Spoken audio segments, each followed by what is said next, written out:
How to shop online using Klarna. Want to shop with Klarna?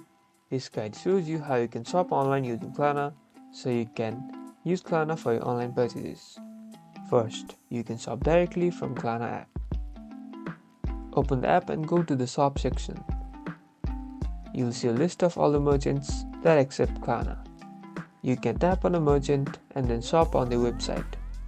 When you're ready to check out, you'll be able to use Klarna as a payment method. You can also shop on any website that accepts Klarna. Just add the items that you want to buy to a cart and go to the checkout page. Since we don't have any access to the Klarna Pay, please follow the rest of the steps yourself. You can tap on a merchant and shop on the website.